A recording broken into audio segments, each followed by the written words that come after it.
네, 우리가 지난주에 복음의 초점을 흐트러뜨리지 않도록 사도 바울이 우리가 전하는 건 바로 이거다. 그렇게 해서 두 가지를 이야기했던 것을 기억합니다. 첫째는 예수 그리스도의 주되신 것과 우리가 복음을 전하는 데 있어서 우리가 전하는 복음이 뭐냐? 그때 예수님이 주님이시다라는 사실을 전한다. 많은 그동안의 사람들과 사건들이 복음을 계속 흐리게 만들어서 예수님이 주님이라는 사실이 명확하게 드러나지 않은 상태에서 그냥 하나님께 대해서 긍정적인 마음을 갖고 있으면 그걸 믿는 것처럼 착각에 빠지게 만들었던 악한 마귀의 긴 세월 동안의 방해 공작, 그 복음을 가리운 일에 성공을 거둔 음흉한 회심의 미소를 본고 있는 그 마귀의 얼굴을 생각하면 분통이 터지기가 이를 데가 없습니다. 그래서 사도 바울이 1세기 때부터 벌써 우리가 너에게 전파하는 것은 그리스도 예수의 주되신 것이다. 그렇게 말씀하고 또 이어서 예수를 위하여 우리가 너희의 종된 것을 전파했다. 그렇게 말씀을 했던 것을 보게 됩니다. 지난주에는 이 두 가지 중에 앞부분인 예수의 주되심이 복음의 초점이다에 더 집중해서 말씀을 드렸다고 한다면 오늘 이 시간에는 그 뒤에 말씀인 7절부터 15절까지를 통해서 우리가 종된 것을 전파한다는 말이 무슨 뜻인지를 묵상하는 가운데 우리가 초점을 맞춰야 할 두 가지에서 시선이 흐려지지 않고 초점이 흐려지지 않고 주님 앞에 반듯하게 서서 나가는 우리 되기를 간절히 소망합니다. 여러분 사실 이 말씀을 우리가 쫙 들을 때는요, 예수의 주되신 것과 그 말은 우리가 산뜻하게 이해가 됩니다. 지금까지 헷갈렸지만 그러나 우리 교회에서도 계속 지난 5년 이상 이 예수님이 주님이시다, 부활로 확실하게 주님이시게 드러났다, 증명되었다. 그래서 그분이 주님이시다라는 것은 오늘도 이해가 되는데 그 다음 말이 무슨 뜻인지 이해는 하지만 왜 이렇게 표현됐을까? 조금 분명치 않게 보이는 점이 있다. 그것이 사실입니다. 이 말씀은 5절에서 뭐라 했습니까? 또 예수를 위하여 우리가 너의 종된 것을 전파합니다. 이 말씀이 이렇게 기록되어 있지 않고요.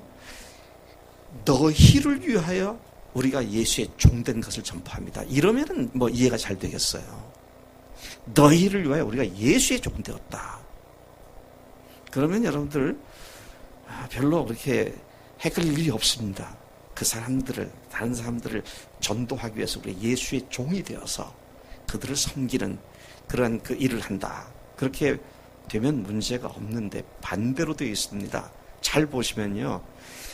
너희를 위하여가 아니라 예수를 위하여 우리가 너희의 종된 것을 전파한다. 그렇게 말하고 있습니다. 우리가 피할 수 없는 분명한 사실은 우리가 사람들의 종이라는 것입니다. 조금 마음에 불편하지 않습니까? 내가 그토록 위하고 기도하는 가족이 또 친구가 이웃이 내 상전이란 말입니다. 여러분 예수의 종으로서 삶들을 섬기는 것이다 그러면 예수님 그것을 가지고 내가 뭔가를 베풀어 주면서 그들을 섬기는 거잖아요. 근데 아예 우리를 그들의 종이라고 말하고 있습니다. 그러면 물어보겠습니다. 여러분 우리가 섬겨야 할 대상자인 그들이 안 믿는 사람들이 또는 교회에 있는 형제 자매들이 그들이 우리가 그들의 종이라고 하면은 그들은 우리에게 뭡니까? 상전입니다. 주인입니다. 그런 이 말씀이 불편하지 않습니까? 아니 저 사람이 내 주인이야? 내 상전이야? 아, 그건 아닌 것 같아. 악몽이야. 그렇게 생각되지 않아요? 근데 성경에 잘못 기록되지 않았다면 분명히 예수를 위하여 우리가 그들의 종이 되었다. 제가 생각해 봤습니다. 야, 우리의 종 됐다는 말이 어떤 의미일까? 지난 주일날 제가 잠깐 말씀드릴 때 그토록 우리는 그들을 섬기는 자들이다. 섬기는 것을 설명했었어요. 근데 수요일날 저녁 기도 시간에 박전우사님이 이 설교를 가지고 다시 얘기를 할 때에 제가 불현듯 내가 성경을 제대로 봤나? 다시 보니까요. 분명히 우리가 너희의 종 된 것이다. 그렇게 되어 있더라고요.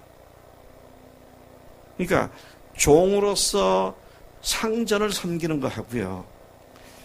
종은 아닌데 예수님 것 가지고 예수님이 종이 돼서 그들을 섬기는 거하고 다를까요? 같을까요? 상당한 차이가 있습니다. 예수님의 종으로서 사람들을 섬기면 뭔가를 좋은 걸 가지고 내가 그 사람에게 은전을 베풀기 위해서 노력하는 이런 것이 됩니다. 근데 그들의 종이면은 그들이 뭐라고 하든지 그냥 그들을 섬기는 종이 됩니다. 이게 상당한 차이가 있구나 하는 것을 보게 되는 것이죠. 저는 오늘 설교에서 이 설교 모두에서 두 가지 질문을 먼저 던지고 설교를 시작하기를 원합니다. 여러분에게 주 예수의 주되심이 이루어졌습니까? 첫 번째 질문이 그것이고요. 두 번째, 여러분은 그 예수님을 위하여 사람들의 종이 되셨습니까? 이거예요. 자, 여기에 대해서 8절 이하의 사도 바울이 쭉 설명을 해주고 있는 것이 오늘 본문 말씀입니다. 여러분, 이 말씀을 우리가 다시 보면은요, 그리스도를 위하여 너희의 종된 자들이다. 그렇게 말을 하고 있는데, 솔직히 선명하게 잘 안 다가오잖아요. 선명하게 안 다가오는 것보다도 이런 사실이 아니고 싶은 그런 마음이 이 말씀을 읽을 때 우리 마음에 어른거리고 있는 것을 부정할 수가 없다는 것이죠. 그런데 이것을 설명하기 위해서 사도 바울은 놀라운 표현들을 써가면서 우리가 어떤 존재인지를 먼저 상기시킵니다. 근데 7절이 그걸 얘기하고 있습니다. 질그릇 같은 우리라고 말하고 있습니다. 7절 다시 돌아가보면 우리가 이 보배를 질그릇에 가졌으니, 사도 바울은 우리를 질그릇에 비유했고 복음의 본질이신 예수님을 보배로 비유하셨습니다. 그리고 우리를 질그릇에 비유한 이유를 바로 그 다음에 이어서 설명을 해줍니다. 뭐라고 하냐면 이는 심히 큰 능력은 하나님께 있고 우리에게 있지 아니함을 알게 하려 함이라. 우리가 질그릇이고 질그릇에 보배가 담겨져 있는 이유는 능력이 어마어마하게 큰 능력이 우리한테 있는 것이 아니라 주님께 있다는 사실을 알게 하기 위해서 하나님께서 이 질그릇에 보배를 주셨다. 그렇게 말을 합니다. 여러분, 질그릇이 무슨 그릇입니까? 뭘로 만든 그릇이에요? 흙으로 만들었어요. 질그릇의 특징이 뭘까요? 쉽게 깨진다는 겁니다. 저희 집 사람이 아주 좋아하는 그릇이 있습니다. 비싸지도 않은데 아주 실용적인, 던져도 안 깨지는 질그릇 같은데, 모양 보면 질그릇, 사기 그릇 같은데 안 깨지더라고요. 제가 아직 시도는 안 했으면서 망치를 한번 두들겨 봐야겠다. 어째 그 생각도 들 만큼 어떻게 저렇게 안 깨지나. 무슨 그릇이에요? 코렐. 예. 그건 참 신통한 그릇이에요. 제가 코렐 회사에서 돈 먹은 거 없습니다. 근데 질그릇은요, 제가 중국에 갔을 때 이제 강사 대접한다고 좋은 식당을 갔습니다.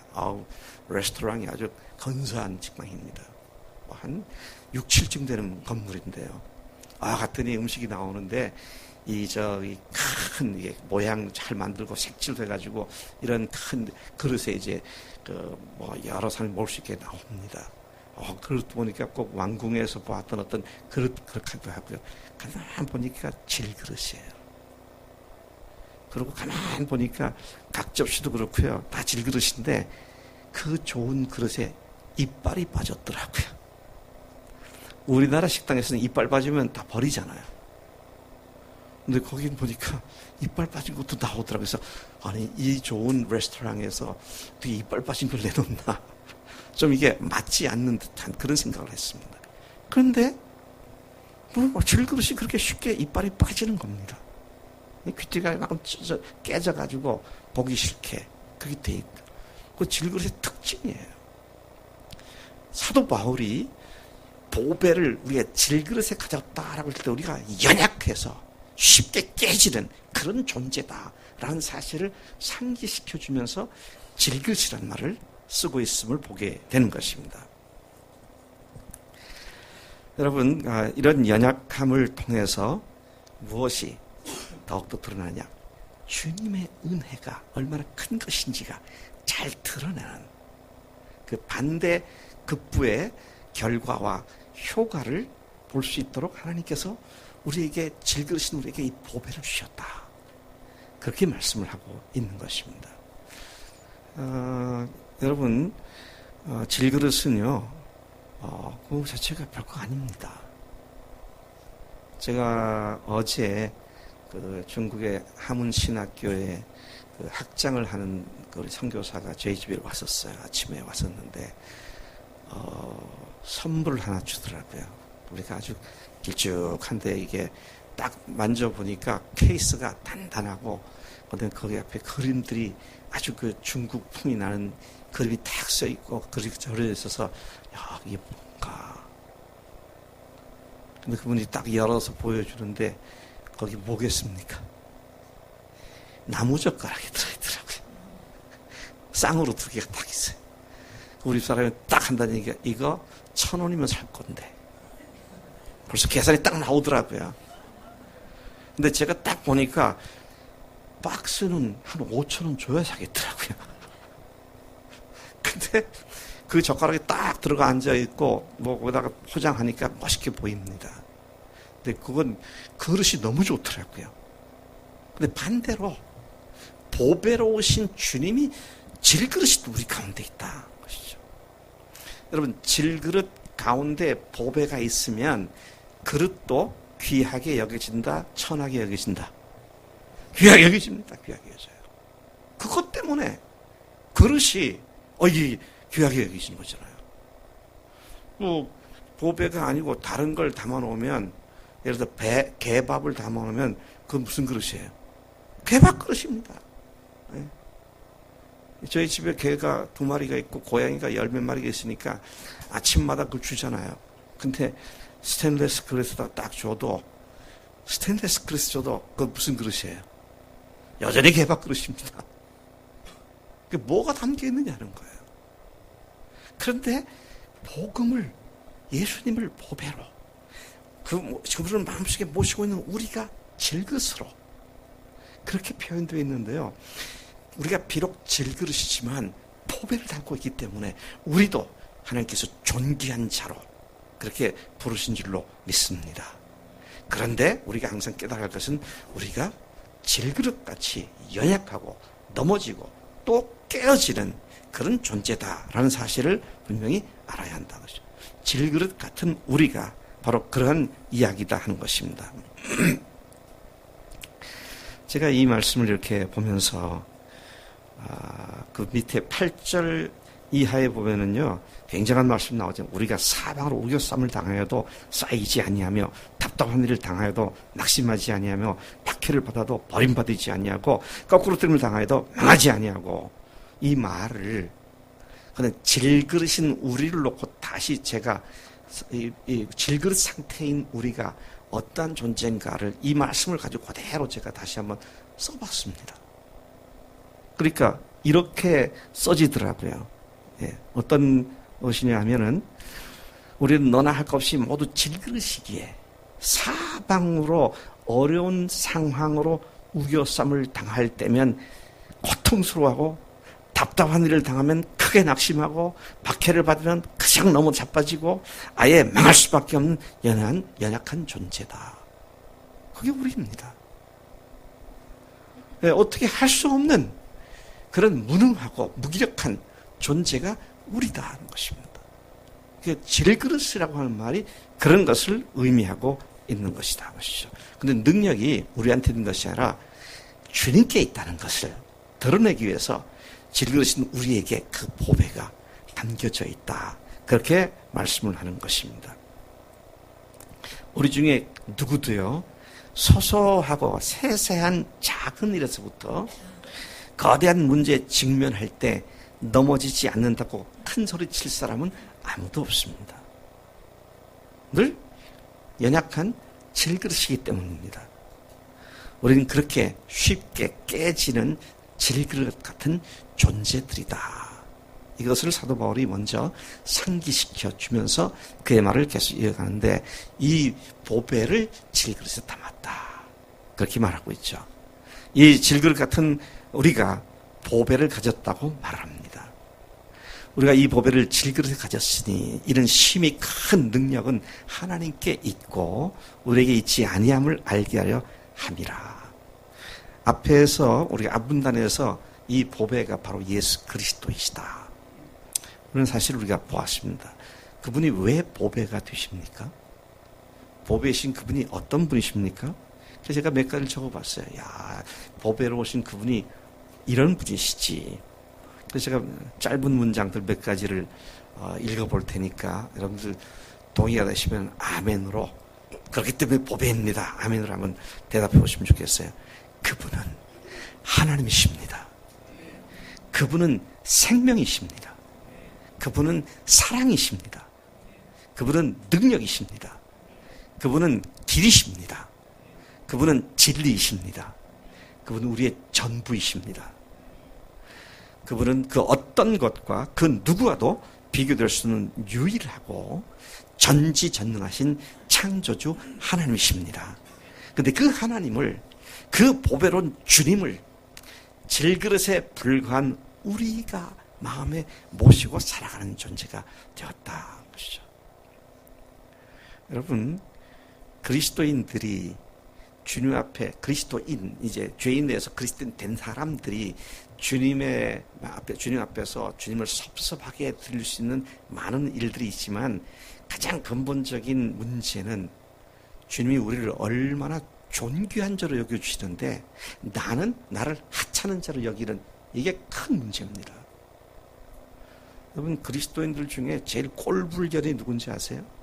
하나님은 이렇게 보배로운 존재로 우리를 담아주셨고 우리를 갖다 여겨주셨는데 자기가 자기를 형편없이 평가절하하고 있는, 네?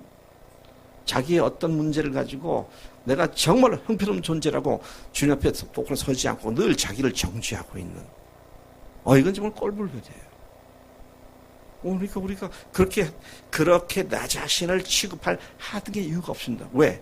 그것을 위하여 주님께서 오셔서 대신 죽으시고 부활하신 뒤에는 오늘 우리 속에 들어오셔서 우리의 주인이 되셨기 때문인 줄로 믿습니다. 하등의 이유가 없어요.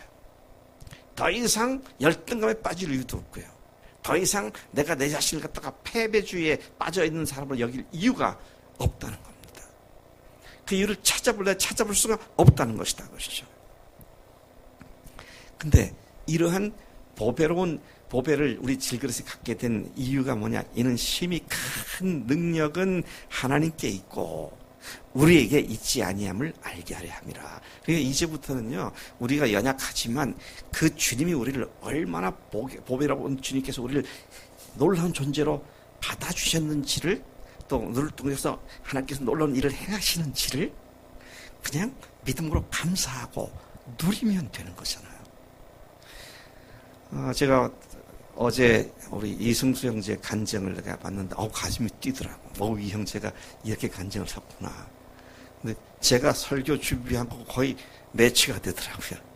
그래서 제가 오늘 오후가 아니라 이따가 제가 설교 뒷부분에 이승성 씨 간증을 한번 좀 읽어보라고 제가 오늘 좀 부탁을 하려고 그러는데, 자, 이 보배가 질그릇에, 우리가 이 질그릇으로 그 분이 보배로 표현된 것이 심히 큰 능력이 하나님께 있고 우리에게 있는 것이 아니라는 것을 알게 함이라고 밝히고 있는 것이죠. 우리는 하늘에 속한 모든 신령한 복을 받은 자들이며 그리스도와 함께 하늘에 앉혀진 자들이며 그분과 함께 하나님 나라를 상속받는 자들이며 그분 속에서 역사하여 그분을 부활시키신 하나님의 능력이 우리 안에서도 동일하게 역사하는 자들이며 그 주님과 함께 모든 것을 다 가진 자들이 되었습니다. 그러니까 무엇이 우리를 부족하게 우리를 끌어당길 뭐가 있느냐고요. 주님께서 그렇게 하셨으니까요.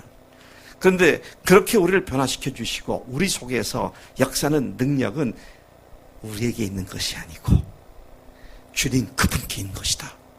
이것을 연약한 우리로 하여금 늘 깨닫고 늘 주님을 찬양하고 주님께 의지하게 하기 위해서 그렇게 하셨다. 그렇게 말씀을 하고 있는 것입니다. 그러니까 어떻게 됩니까? 이제는 우리가 패배할 수 없는 존재들이었습니다. 예? 사탄에게 질 이유가 없는 자들이 되었습니다. 전지전능하신 주님이 우리와 하나로 연합되어 한 몸이 되었기 때문에 우리는 당연히 어떤 상황 속에서도 패배를 모르는, 승리를 누리며 당당하게 살 수 있는 존재로 다 변화된 줄로 믿습니다. 근데 마귀라는 놈이 계속 속입니다. 아니야, 너는 아직 멀었어. 너는 그렇게 되려면 한참 가야 돼. 한참 가보세요. 언제까지 가겠습니까? 끝도 없어요. 근데 이미 되어졌음을 믿고 선포하고 가는 것이 그리스도의 삶인 줄로 믿습니다. 이에 대해서 사도 바울이 뭐라고 선포하고 있는가? 당당하게 선포하고 있는 것이 뭡니까? 우리 한번 8절 9절을 같이 읽어보시겠습니다. 8절 9절 시작. 우리가 사방으로 우겨쌈을 당하여도 쌓이지 아니하며 답답한 일을 당하여도 낙심하지 아니하며 박해를 받아도 버림받지 아니하며 거꾸로 뜨림을 당하여도 망하지 아니하고. 이것이 어떻게 가능하다고요? 보배가 우리 안에 계시기 때문에. 보배로운 주님이 우리 속에 주님이 되셨기 때문에. 세상에 우리를 넘어뜨릴 것이 아무것도 없기 때문에. 그래서 우리가 혹시 자빠 넘어지더라도 어떻게 됩니까? 자빠 넘어지더라도 어떻게 돼요? 벌떡 일어나게 되는 거죠. 그래서 무슨 신앙? 오뚜기 신앙입니다. 이 마귀 어찌할 수 없는 그런 승리가 보장되어 있는 그런 사람들로 하나님께서 받아주신 줄로 믿습니다. 아이고, 그래서 우리는 마귀에게 뭐다? 마귀가 우리를 어떻게 할 수 없어요. 죽여도 안 되고 협박해도 안 되고 회유해도 안 되고 쫙 주님 앞에 서 있으니까 우리는 마귀한테 뭐다? 제가 한 번도 얘기 안 해봤는데 설교 중마다 그 말씀이 딱 생각나가지고 너무 기분 좋더라고요. 우리는 마귀에게 골칫덩어리다. 마귀가 우리 때문에 골치를 알아요. 어떻게 해볼 수가 없으니까. 아멘이세요? 이 질그릇에 보배를 갖고 나니까 마귀라는 놈이 어쩔 수 없는, 하나님의 자녀로서, 하나님의 종으로서, 하나님의 사람들로서 우리를 그렇게 세워주신 줄로 믿습니다. 이게 보통 일이 아닙니다. 그러니 그리스도인들이 어떤 상황 속에서도 전혀 뒤로 물러가지 않고 주님만 바라보고 앞으로 나아가는 그 담대함이 우리 가운데 생기게 된 줄로 믿습니다. 그런데 우리 그리스도인들이 예수의 죽으심을 몸에 지니고 산다. 그 다음 말씀이 그겁니다. 제가 이 말씀 보다가 그래서 앞에서 그런 말씀 하셨구나. 이해가 되더라고요. 사도 바울은 우리가 우리 안에 보배로운 주님이 계시기 때문에 우리가 승리한다는 거기서 한 걸음 더 나가서 뭐라고 말씀하십니까? 예수의 죽으심을 우리 몸에 짊어진 자들이다. 그렇게 말하고 있는 겁니다. 그분의 죽으심을 우리가 짊어진 자들이다. 무슨 뜻인가요? 예수의 죽으심을 우리 몸에 짊어졌다.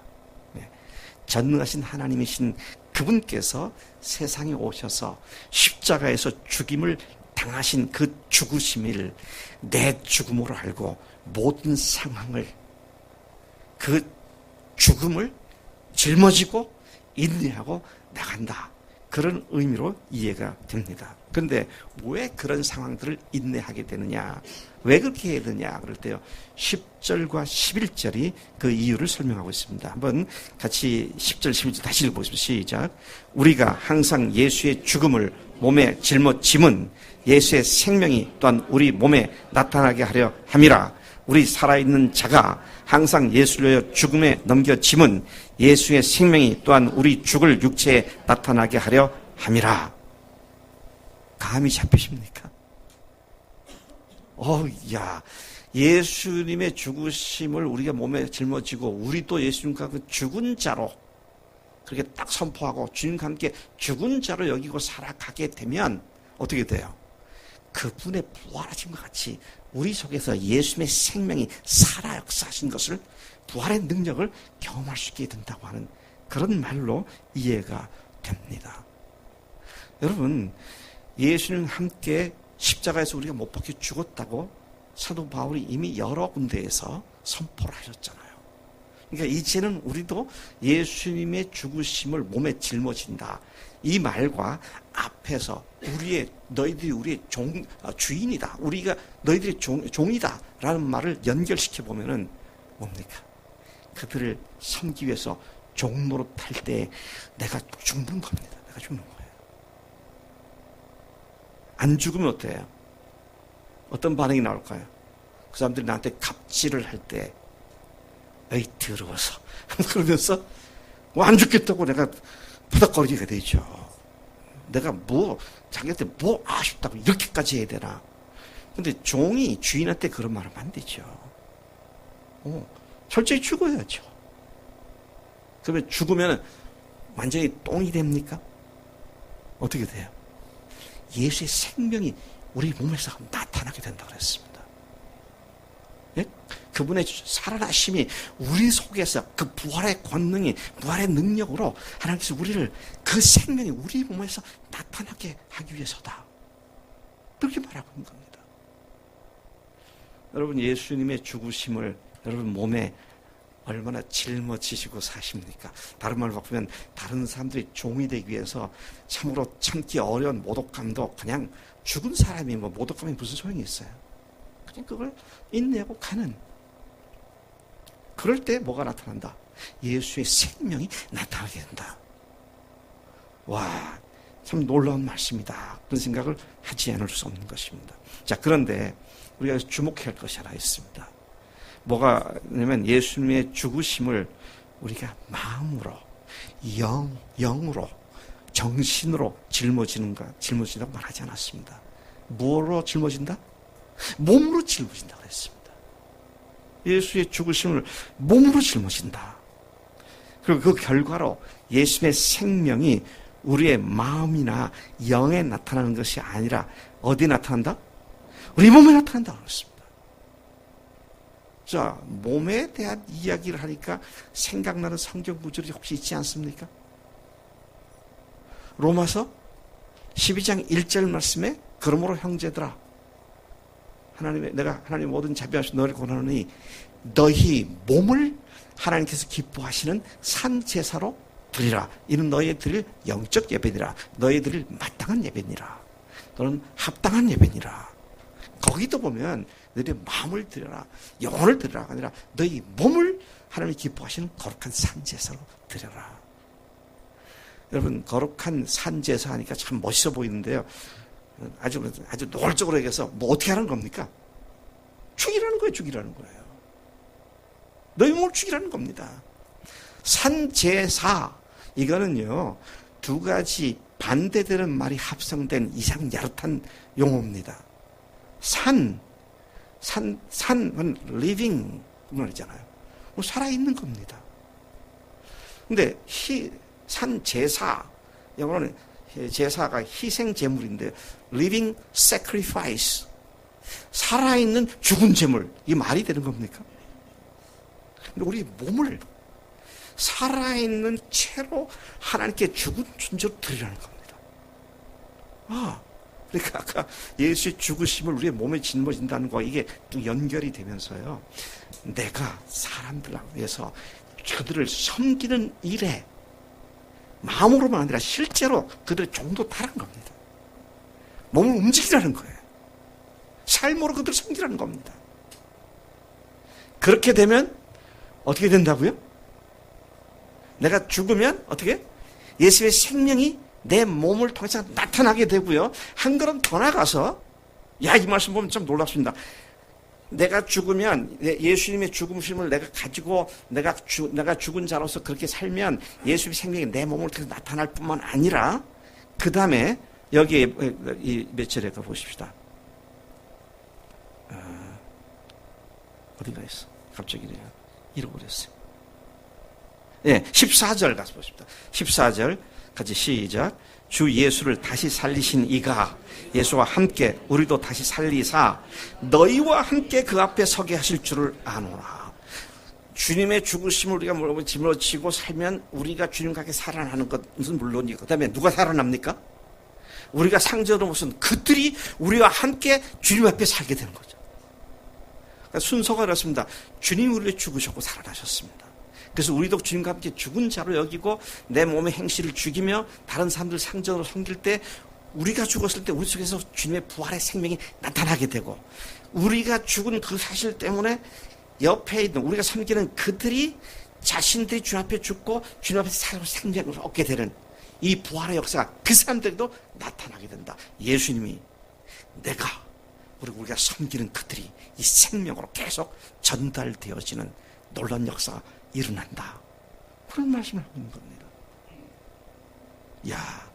참, 이 보배를 질그릇 가졌다는 이 사실이 확실해지면은요, 그분과 함께 연합된 것이 확실해지면, 담대하게 나는 예수님과 함께 죽었고, 날마다 죽습니다. 그리고 안 믿는 사람들이 내 상전입니다. 이런 말을 하는 걸 조금도 주저하지 않고, 감사함으로 그렇게 고백할 수 있고, 또 그 결과 죽어있는 영혼들이 다시 생명 얻게 되는 이런 일들을 하나님께서 우리가 허락하신 줄로 믿습니다. 여러분, 머리로 이해하고 딱 그게 아니라 실제 그게 삶 속에서 이루어진다면 얼마나 흥분되겠어요. 이건 어마어마한 복이 아닐 수가 없다, 그런 말이죠. 그런 사람들에게 어떻게 되면 죽음을 넘어선 하나님의 생명이 나타나게 된다, 그렇게 말씀을 하고 있습니다. 자, 이제 제가 우리 이승수 형제의 간증을 한번 듣도록 하겠습니다. 나와서 본인이 지난주에 묵상한 말씀을 가지고 좀 말씀을 나누겠습니다.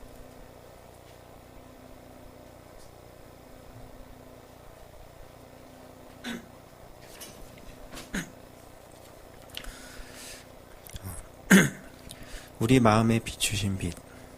고린도서 4장 6절 말씀. 예수 그리스도의 얼굴에 있는 하나님의 영광을 아는 빛을 우리 마음에 비추셨느니라. 이 빛이 너무나 눈부시다. 내 주의 영광이 해같이 빛난다. 이분이 지금 나와 함께 하신다니 소망이 오늘 지금 이 순간 넘칠 수밖에 없다. 그리스도 예수 나의 주인 되어 주셨다. 또 나를 구원하여 주셨다. 주인 되셔서 날 구원하셨다. 말씀을 묵상하면 묵상할수록, 증거 앞에 서면 설수록 이 크신 은혜 앞에 경배와 기쁨의 찬양이다. 때로는 상황으로 넘어졌다. 때로는 예수님을 쫓아가지 못하는 내 모습에 넘어졌다. 그런데 이 해같이 빛나는 영광을 내 마음에 비추셨다. 내가 너와 연합되었다. 한 몸이다 말씀하신다. 복음 앞에 더욱 내가 죄인임이, 죄밖에 없음이 드러난다. 내가 할 수 없음이 드러난다. 그런데 너무 소망인 것이다. 내 안에 주님이 계시기에, 이미 승리하신 주님, 전능하신 하나님, 예수께서 내 마음에 들어오신 것이다. 이 빛을 내 마음에 비추셔서 나의 모습 따위는 상관이 없다. 환경도 상관이 없다.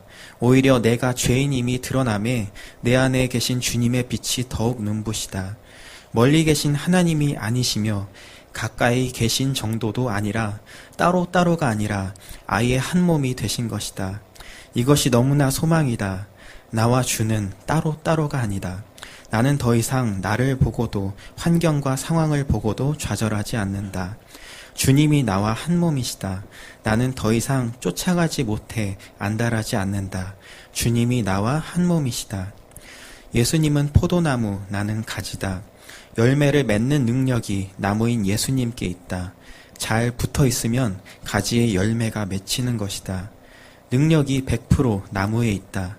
가지가 신경 쓸 것은 내가 얼마나 많이 열매를 맺을까, 어떻게 하면 더 열매를 잘 맺을까가 아니다. 이 고민 또한 주님이 가지셨다. 가지에게 중요한 것은 잘 붙어 있는 것이다. 주께서 주님의 일을 하시며 그 뜻을 반드시 이루신다. 잘 붙어 있는다면 열매 맺게 하시는 그 영광에 함께 참여하는 것이다. 고린도서 4장 3절 4절 말씀. 만일 우리의 복음이 가리었으면 망하는 자들에게 가려진 것이라. 그 중에 이 세상의 신이 믿지 아니하는 자들의 마음을 혼미하게 하여 그리스도의 영광의 복음의 광채가 비치지 못하게 함이니, 마귀는 예수께서 나의 주인 되셔서 완전히 한 몸으로 연합을 이루신 이 복음의 빛을 가린다. 정말 하나란 사실을 가린다. 붙어 있다는 것에 내 힘이 필요한 것이 아니다. 그런데 마귀는 계속해서 이것을 속인다. 예수께서 함께 하시는 것 맞는데 결국은 내가 하는 것 아니냐? 내가 움직여야 하는 것 아니냐? 아니다. 능력이 주님께 있으니 나는 아무것도 할 게 없구나. 그냥 난 손 떼고 있자. 이것도 아니다. 능력이 보배에 계시며 이끌어 가신다. 주체가 예수님이시다. 죽으실 뿐 아니라 부활하신 이분은 지금 살아계신 하나님, 이분이 내 안에 계신 것이다. 그런데 주체가 예수님이시니 이분이 이끌어 가시니 나는 가만히 있는 것이 아니다. 그것은 한 몸이 아닌 것이다. 그럼 따라가야 되지 않는가? 그런 차원이 아니다. 완전히 한 몸인 것이다. 예수님 따로, 나 따로라면, 분리되어 있다면 주님이 움직이실 때 내가 똑같이 움직이는데 나의 에너지, 내 힘이 필요할 것이다. 근데 한 몸인 것이 가려서 내 힘이 들어간다. 내 힘으로 따라가야 하는 것이라면 과연 따라갈 수가 있겠는가? 그런데 따로따로가 아니다. 완벽한 연합, 완벽한 한 몸이다. 내 안에 정말 주님이 한 몸 이루셔서 계신 것이다. 내가 죄의 옛사람에 대해 정말 죽었고 죽여주셨으며 예수님과 함께 연합한 자로 한 몸으로 부활하심과 함께 다시 살리셨다. 오늘 느낌 감정이 아닌 부활의 증거로 이 완벽한 연합에 대해 확증하시는 빛을 모든 사람에게 믿을 만한 증거로 비추셨다. 에베소서 5장 6절 말씀. 허물로 죽은 우리를 그리스도와 함께 살리셨고 너희는 은혜로 구원을 받은 것이라. 또 함께 일으키사 그리스도 예수 안에서 함께 하늘에 앉히시니. 사도행전 17장 31절. 이는 정하신 사람으로 하여금 천하를 공의로 심판할 날을 작정하시고 이에 그를 죽은 자 가운데서 다시 살리신 것으로 모든 사람에게 믿을 만한 증거를 주셨음이니라 하니라. 분명 주님이 하신다. 그런데 그분과 함께 연합되었다. 내가 그 영광에 함께 참여하는 자가 된 것이다. 주님이 하시는 것인데 내가 한 것이다. 그런데 주님이 다 하신 것이다. 예수께서 내 안에 거하시며 또 내가 예수님 안에 있다. 완전한 한 몸 이루신 주님께서 나의 주가 되어 주셨다. 요한복음 15장 16절. 너희가 나를 택한 것이 아니요 내가 너희를 택하여 세웠나니. 이 동행이 얼마나 가벼운지 염려가 없는지 굳이 표현할 필요가 없는 것은 이 평강을 주시는 분, 나의 주, 평강의 왕, 전능하신 하나님이시기 때문이다. 이분이 이끌어 가시기에 담대하다. 그냥 부활을 두려움이 없으니 막 전해야겠다 하며 앞서가는 내가 담대한 것이 아니다. 예수님이 내 안에 계시기에, 이분이 나와 함께 하시기에 담대하다. 부활의 증거 주신 은혜가 얼마나 놀라운가. 증거를 주셔서 증거 그대로, 받은 것 그대로 전하게 하신 연합의 영광이 크고 놀랍다. 고린도전서 15장 55절 58절 말씀. 사망아 너의 승리가 어디 있느냐? 사망아 내가 쏘는 것이 어디 있느냐? 사망이 쏘는 것은 죄요 죄의 권능은 율법이라. 우리 주 예수 그리스도로 말미암아 우리에게 승리를 주시는 하나님께 감사하노니 그러므로 내 사랑하는 형제들아 견실하며 흔들리지 말고 항상 주일에 더욱 힘쓰는 자들이 되라. 이는 너희 수고가 주 안에서 헛되지 않은 줄 알미라. 나 같은 부족한 자의 주인 되어 주신 주님 찬양합니다. 죄밖에 건질 것이 없는 저를 정말 죽여주시고 한 몸 되어 주신 것 감사합니다. 보배를 담은 이 질그릇을 함부로 할 수 없음을 고백합니다. 더욱 이 죄와 피 흘리기까지 싸움이 마땅합니다. 더 눈이 밝히 떠지고 날마다 오직 내 안에 사신 주님으로 차고 넘치게 하옵소서. 성령 충만하게 하옵소서. 지금 나와 함께 하시며 강권하시는 주의 십자가 사랑으로 오늘 내게 승리 주시는 주님 감사합니다. 예수 영광만 드러나기 원합니다. 고린도서 4장 5절 말씀. 우리는 우리를 전파하는 것이 아니라 오직 그리스도 예수의 주 되신 것과 또 예수를 위하여 우리가 너희의 종된 것을 전파함이라. 예수께서 나의 주인이십니다. 부활하신 예수께서 우리 주인이십니다.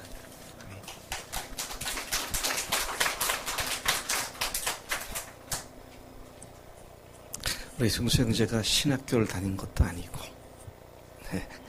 집중 강의를 들은 것도 아니고, 복음의 초점을 딱 맞추니까 어떤 신학생도 쉽게 나올 수 없는 얘기들이 그냥 쏟아져 나오는 이런 걸 보면 참 놀랍다. 그런 생각을 하지 않을 수 없습니다. 보배로 오신 주님께서 우리 질그릇인 우리 속에 거하시면서 하찮은 질그릇인 우리를 세상이 감당치 못할 하나님의 일꾼으로 삼아주시고 하나님의 능력으로 삼아주셔서 우리가 날마다 예수 죽으심을 몸에 짊어지며 다른 사람들을 내가 죽는 입장에서 섬기게 될 때 주님의 생명의 부활의 역사가 나의 속에서 나타나고 그 사람에게 나타나고 이 부활의 권능이 그렇게 계속 전파되는 놀라운 역사가 일어나게 될 줄로 믿습니다. 네. 참, 이 형제의 간증을 제가 이렇게 들으면서 소름이 끼치더라고요. 어떻게 우리 가운데 이런 간증을 쓰는 형제가 나왔을까. 근데 말로만 그렇게 쓰면 뭐 의미가 없잖아요. 좋은 말로는 할 수 있잖아요. 근데 이 형제의 변화되는 모습을 보면 제가 참 놀랍니다. 네. 그 전에 제가 승수 형제한테 앞에 찬양할 때 내가 옛날에 한 2년 전쯤에 조언을 한 일이 있어요. 승수야, 너 찬양할 때 눈 반쯤 뜨고 이렇게 하지 마. 무서워. 근데 요즘 찬송하는 모습은 얼마나 기쁨이 넘치는지 말이죠. 제가 이거 하지 말라고 해서 그런 게 아니라 보배로운 주님이 안에 계시니까 그냥 그 찬송하는 그 모습 자체가 그렇게 아름답게 나타나죠. 여러분, 우리에게 주신 복음은 결코 시시한 게 아닙니다. 세상을 뒤엎는 하나님의 능력을 나타내는 복음인 줄로 믿습니다. 그래서 나의 자잘한 일상의 문제에 너무 매이지 마시고요. 그런 것이 나를 괴롭히려고 할 때는 내가 누구야? 보배를 가진 자인데 딱 주님 앞에 서고 그리고 아예 사는 삶의 방향을 내가 종이다. 저 사람들을 섬긴다. 저 사람은 나의 상전이다. 그리고 살면 내가 개무시당하는 게 아니고 어떻게 됩니까? 주님의 생명이 내 속에서 그 사람들에게까지 전달되게 될 줄로 믿습니다. 오늘 본 말씀이 이 보배를 담은 질그릇이 바로 그렇게 사는 존재다 라는 사실을 우리에게 말씀하고 계십니다. 우리 같이 잠깐 말씀을 생각하면서 주 앞에서 기도하는 시간을 갖겠습니다. 여러분, 우리가 이 어마어마한 복을 누릴 수 있는 것은 내공을 쌓고 오랜 경력을 쌓아서 되는 것이 아니라 예수님의 십자가와 부활이 바로 우리를 위한 죽으심이요 우리를 의롭다 하시기 위해서 능력으로 부활하신 하나님이신 것을 증명한 사건인 것을 믿고 그 주님께서 우리에게 가장 귀한 보배로서 이 질그릇에 주님이 계시다는 사실을 확증할 때 하나님, 여러분, 우리가 하나님 앞에서 당당하게 서게 될 줄로 믿습니다. 마귀란 놈은 계속 속입니다. 마귀란 놈은 계속 가립니다. 그러나 오늘 우리가 믿고 알고 있는 이 복음의 담대에 있어서 내가 하나님의 영광스러운 존재가 되었음을 믿고 내 몸에, 나는 질긋같지만 내 몸에 예수님의 죽으심을 짊어지고 그리고 예수님의 생명이, 부활의 역사가 일어나는 일들을 살기를 원합니다. 그렇게 믿습니다. 지금 저를 사용하시고 그렇게 복 주실 줄로 믿습니다. 그렇게 여러분들 주님 앞에 나아가는 귀한 생애가 되기를 축복합니다. 이 시간 말씀을 생각하면서 1분, 2분 주님 앞에 안전한 마음으로 그런 소원을 아뢰는 시간을 갖겠습니다. 같이 기도합니다. 아버지 하나님 감사합니다. 주님께서 이 아침에 보배를 질그릇에 가진 우리인 것을 다시 읽혀주신 것 감사합니다. 아버지 하나님, 이것이 단순한 우리의 유익을 위한 그 정도가 아니라 예수님의 부활의 생명이 우리 속에, 우리 몸에서 나타나고 다 주변에 있는 사람들에게 우리가 섬기는 그들에게 이 생명의 역사가 나타난다는 사실을 다시 읽혀주신 것 감사합니다. 내가 나를 평가할 때는 도저히 그런 존재가 못 됩니다. 그러나 주님께서 우리를 어떠한 보배를 우리에게 주셨는지를 믿고 그 믿음의 토대 위에 담대하게 우리가 나아가 승리를 외치며 승리를 구가하는 모든 믿음의 주가 받을 수 있도록 역사해 주시옵소서. 이미 그렇게 복 주신 것을 깨닫게 하시고 그 복을 선포하고 나가는 모든 믿음의 식구들 할 수 있도록 아버지 역사해 주시옵소서. 감사합니다. 우리 모두가 그런 선포의 간증으로 날마다 살고 싶도록 역사해 주시옵소서. 감사합니다. 사랑하신 아버지 하나님 감사합니다. 오늘 이 주일날 주님의 몸된 교회에 저희들을 불러주시고 주의 음성을 듣는 귀한 복된 시간 주신 것 감사합니다. 이 육신, 연약한 육신에 질그릇 같은 우리에게 보배로 오신 주님이 우리 안에 계시며 우리로 예수님과 영원히 연합하게 하신 것 감사합니다. 주님과 함께 죽은 자가 되었고 주님과 함께 새로운 생명을 얻은 자가 되었사오니 날마다 예수 죽으심을 우리의 몸에 짊어지고 다른 사람들을 종으로 섬기는 일들을 잘 감당하는 믿음의 믿음을 더해 주시기를 원합니다. 그래요, 내 몸에서 주님이 살아계시는 것이 드러나고 그 모습을 통하여 우리가 섬기는 그들이 예수님의 부활의 생명 가운데로 나오는 구원의 역사가 왕성하게 일어나도록 역사하실 줄로 믿습니다. 감사합니다. 예수님의 이름으로 기도로 싸움나이다. 아멘.